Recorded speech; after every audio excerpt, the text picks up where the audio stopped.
Príomhfheidhmeannach Gael Linn. Tá anobair deanta ag Antoine Ó Coileáin ó tháinig séiste in Gael Linn. Anobair go Joe Mhachaire le cuasaí ceol agus Mhachaire le scéimeaní idirchosúla Gael Linn. Sílam héin go bhfuil áit speisialta ina chrí don na Choláiste saoirí. Antoine Ó Coileáin.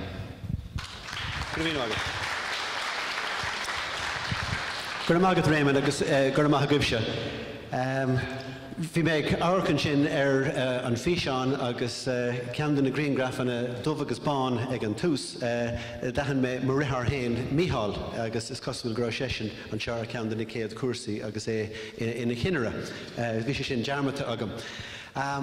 So, mar is óldúin ihe mhór, ceiliúradh, chomórtha agus tá sé thar a bheith pléisiúrtha domsa, éalú an efig agus a bheith sa cóliúidir gríúil seo agus muid ag déanamh sprí agus ag cuimhnú siar agus ag ceiliúradh. An dá scór bliain is tapi a dimimi siad rud a tleisim ón na mrátaí go háirithe na daoine go bhfuil scoláirí ag fannacht a goibh chuide goibh ón chéad lá. Agus mollim sibh go háard, mar in our rire haar éon cuid eile den Choláiste saoirí is iad na tithe agus na mrátaí an chuid is táhacht ar fad, mar sin na cuimhní a thugann na scoláirí leo a bhaile agus sin catige go mbíonn siad a géirí fille bliain ní bliana. Tá an Choláiste có fada sin is ar an saoil go bhfuil an dara glún ag teacht, go bhfuil daoine inis ina dismóirí agus iad a chur a báistí héin ag Mhachaire seachar gur bhainad ar féin an irid tarbh as nuair a bhí siad féin óg. An chúis is dóilm go raibhnaí Gael Linn teachtain seo an chéad lá.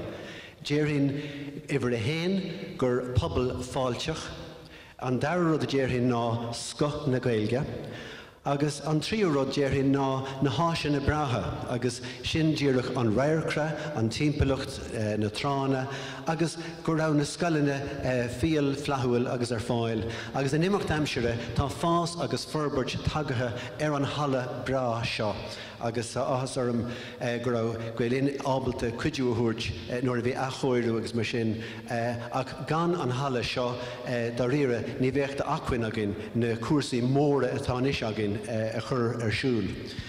Tá muid ag fáil tuairiscí bratha ó na cigeirí bliain ní bliana. Dá réir sin tá caighdeán ard ag gol leis an teagasc an seo, agus tá an buíochas sin ag dul don na múnteoirí a hagan bliain ní bliana. Agus tá beirt de iarrainn Gael Linn go gaithime lua go speisialta agus sin Raymond agus Pauline, mar is iad siúd na daoine stúiríonn an cuasa seo agus a chintíonn go bhíonn gachrod ar dói. So, mai sibh.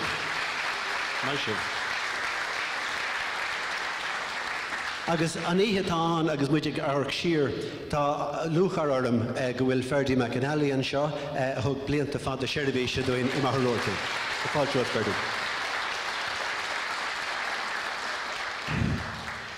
Tá téirme a cleiste na léhananta seo agus sin tarasóireacht cultúrtha. Ní raibh mór an omra ar sin beidir gá scór bliain ó shin, ach sin díreach atá ar bon le Choláiste saoirí. Tá sé ag mealla daoine agus tagan daoine agus tugann siad na pontaí leo. Tagan na tismóirí ar saoire, filinn na daoine iad héin ar saoire láníos fuide an ann. Dá réir sin tá an teagháil seo fíorthábhachtach maidir le fólamóirí na Gaeilge agus muintir na Gaeltachta, agus mar dearm tá buntáiste airgid a go leis an rud freisin, agus is iontach an rud é sin in Amarbe. Agus rud eile a déirhín go bhfuil tábhacht níos mó na riamh leis na Choláiste saoirí feictadam I ggóthaíochs pleanáil teanga. Inis féachtar ar an Choláiste mar institute, is institute sa phobal é seo, agus tugann sé an pobal le chéile, agus tá an Gaeilge I grí lár an gnó seo. Ní féidir le scoláirí stoppa a go bhhain ins na tithe I bhfuil an Gaeilge mar phríomhthanga. agus sa chuí sin go bhfuil muidirna ag neartú is dóilm teanga an cheantar agus tásúlagam go bhfuil sé ag tuairt sé sin spreige dá éas óg an cheantar go maith céine. Má écann siad san na slúite ag teacht agus a chur dua ar a héin an teanga atá ar ólas agus go héasca go forrast ag muintir an háte agus daoine eile ag dul ag rangana agus ag íoc agus ag teacht agus tá sé ag na daoine an seo. So ba chóir tásúlagam go spreige sé sin leis an luach ionach sin teangan a chosint agus a chéimhnú agus a thuairteráid ó glún go chéile. So, bhailim buíochas a ghlacha le achandaine atá páirteach ó thaobh gnó an choláiste seo a chuineáil sa tiúil, bhailim buíochas a ghlacha le muintir an tí seo leis an coiste áitiúil a rinne achóirú agus a thugann ara ar aus don éirignamh héin de Séamus McGéady agus Pól a go háirithe tá seo anocht agus é sibhar fad. So tá méid trú go mór gur ag neart a bhés an choláiste seo ag dul agus mar dearm gur í dreise a bheith an teanga sa cheantar. So gur míle maithagah.